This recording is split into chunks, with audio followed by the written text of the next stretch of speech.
Africa Centers for Disease Control and Prevention is this week expected to declare an Mpox emergency. This is after a new variant found in the Democratic Republic of Congo. There are also concerns that the virus might spread quickly beyond the DRC borders.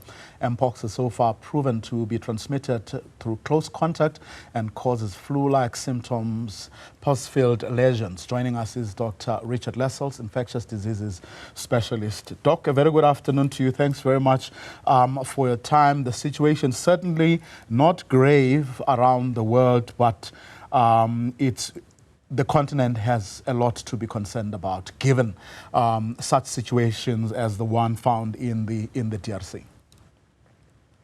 Yeah, good afternoon, Vuyo. And you're right. Yes, it is concerning what's been happening in the Democratic Republic of Congo, and as you highlighted, actually, what we have seen in the last few weeks is spread of the monkeypox virus outside the borders of DRC to countries that were previously unaffected and had previously not seen cases of Mpox. And so that includes Burundi, Kenya, Rwanda, Uganda, neighboring countries. So that's kind of escalated the level of concern. And that's one of the reasons why we may see these kind of declarations of public health emergencies this week, both from the Africa CDC and potentially from the WHO as well.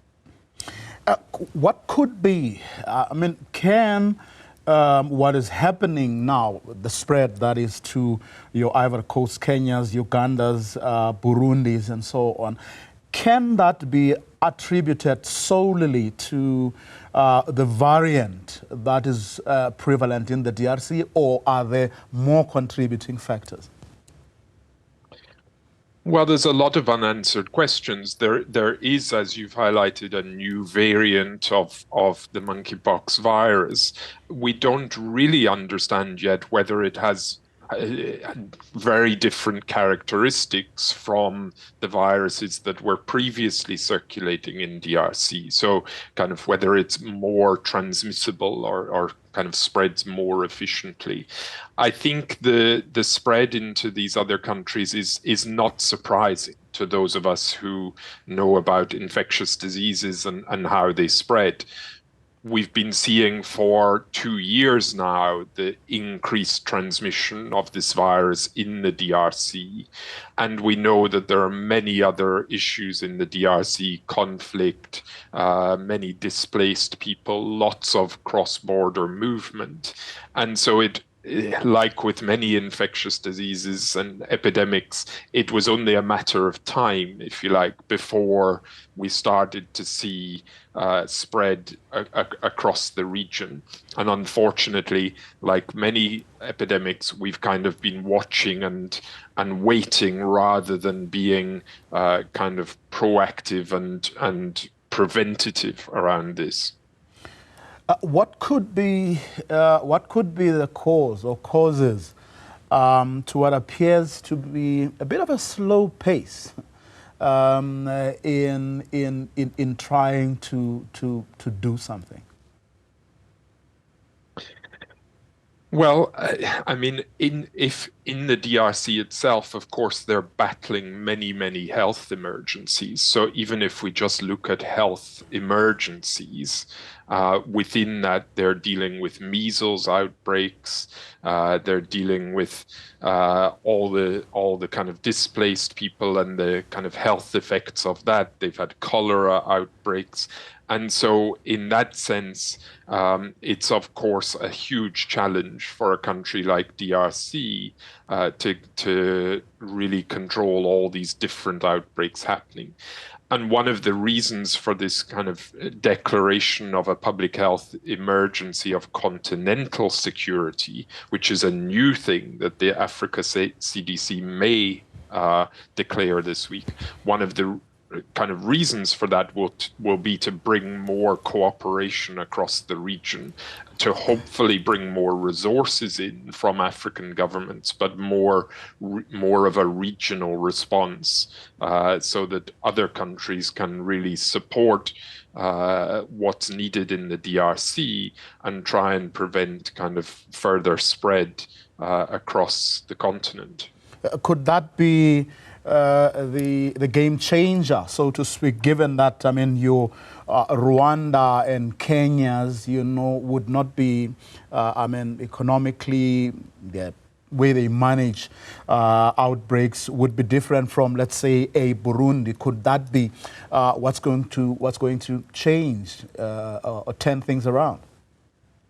Well, I think the proof will be in the pudding. Of course, there's a hope that this new measure and this new capacity within the African Union and the Africa CDC to declare these public health emergencies, this will be the first time that is actually done, because this was something that came in through COVID a couple of years ago, that the Africa CDC have this mandate to be able to declare a public health emergency.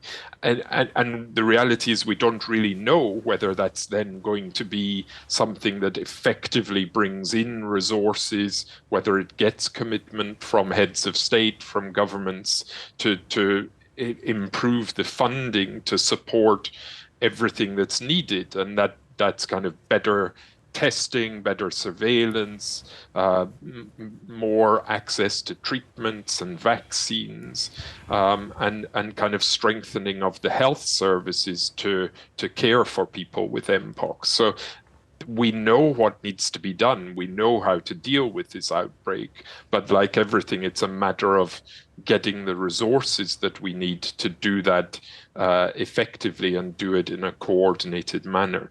So I think, unfortunately, we're going to see to what extent this does really change the game and makes a difference to the people who are suffering in these regions.